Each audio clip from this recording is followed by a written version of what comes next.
अब इजराइल तबाह हो जाएगा। जी हां, तबाही अब इजराइल से दूर नहीं है, क्योंकि जो घिनौनी हरकत ईरान पर इजराइल ने एक बार फिर से की है, इसके बाद अब माहिरीन ये कहते हैं कि मशरिक़ वुस्ता से इजराइल का नामो निशान मिट जाएगा। इजराइल दरअसल अब दहाने पर, तबाही के दहाने पर खड़ा है और इजराइल ने एक बार फिर से अपने पैरों पर अपने ही हाथों एक तरह से कुल्हाड़ी मारी है। जिस तरह से ईरान के supreme leader Ayatollah Ali Khamenei की शहादत के बाद एक नाराजगी है, गम गुस्सा है, ऐसे में ईरान ने अब कसम खाई है कि मशरिक़ वुस्ता से इजराइल का खात्मा कर दिया जाएगा। यानी अब इजराइल को तबाह होने से कोई नहीं बचा सकता है। और आप देखिए कि जिस तरह से ये तमाम हालात बने हैं, जिस तरह से ये हमला किया गया, क्योंकि अब ईरान की हिकमत अमली पहले से कहीं ज्यादा मजबूत है। ईरान पहले से अब कहीं ज्यादा मजबूत पोजीशन में एक तरह से है। और ऐसे में आप देखिए कि ईरान कई सतहों पर एक साथ इजराइल को निशाना बना सकता है। कई तरफ से इजराइल को एक तरफ से ईरान घेर सकता है। अब ईरान बराह रास्त मिसाइल और ड्रोन की सलाहियत रखता है, और इसके अलावा एक बड़ा प्रॉक्सी नेटवर्क भी ईरान के पास मौजूद है, जिसमें लबनान के हिजबुल्ला, इसी तरह से गजा के हमास, और तीसरी तरफ आप देखिए तो नफसियाती सियासी जंग भी एक तरह से बढ़त बनाए हुआ है। और फिर एक तरफ खित्ते में जो एक तरह से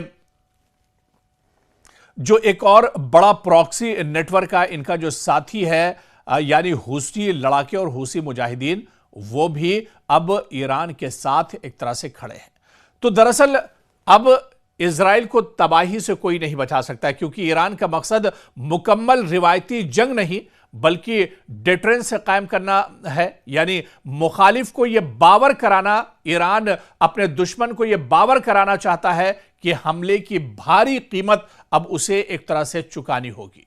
और इसके अलावा दुनिया यह जानती है कि ईरान का जो डिफेंस सिस्टम है वो बहुत मजबूत है। लेकिन आप देखिए कि अगर इजराइल के पास डिफेंस सिस्टम अगर उसका मजबूत होता तो जाहिर सी बात है तल अवीव पर जो हमला ईरान ने किया है, उस हमले को इजराइल एक तरह से रोक सकता था। लेकिन ये सिर्फ बातें हैं जो एक तरह से की जाती हैं। ये सिर्फ आवाम को गुमराह करने के लिए, दुश्मन को गुमराह करने के लिए इस तरह की बातें की जाती हैं। अगर इजराइल का डिफेंस सिस्टम इतना मजबूत होता, आयरन डोम अगर इतना मजबूत होता, तो शायद इजराइल के अंदर जो काफी लोग मारे गए हैं ईरान के हमले में, तकरीबन 125 से ज्यादा लोग जख्मी हैं, 9-10 लोग इसमें मारे गए हैं, 10 यहूदी मारे गए, और सैकड़ों यहूदी जो है एक तरह से लापता हैं, घायल हैं और मलबे के नीचे दबे हुए हैं। अगर इजराइल का जो डिफेंस सिस्टम है मजबूत होता तो जाहिर सी बात है ये नुकसान इजराइल का नहीं होता,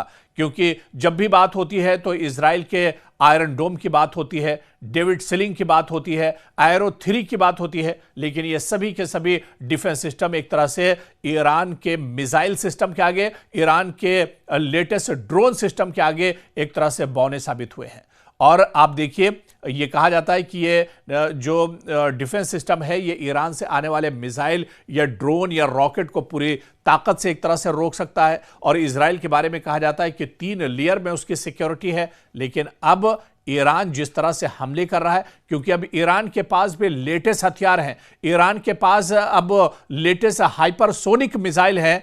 और आपको याद होगा कि अमेरिका और इजराइल को इसी बात का डर था कि ईरान के पास लेटेस्ट हथियार न होने पाए। ईरान पर बहुत पहले से एक तरह से अमेरिका ने पाबंदी लगा कर रखी है, लेकिन फिर भी इराक मुश्किल हालात में अपने आप को मजबूत करके उसने रखा। ईरान के supreme leader Ayatollah Ali Khamenei जो शहीद हो गए, लेकिन आज जो इतनी मजबूती के साथ ईरान खड़ा है, इसके पीछे सिर्फ और सिर्फ अगर किसी की मेहनत है तो वो ईरान के सुप्रीम लीडर शहीद आयतुल्लाह अली खामनेई की है।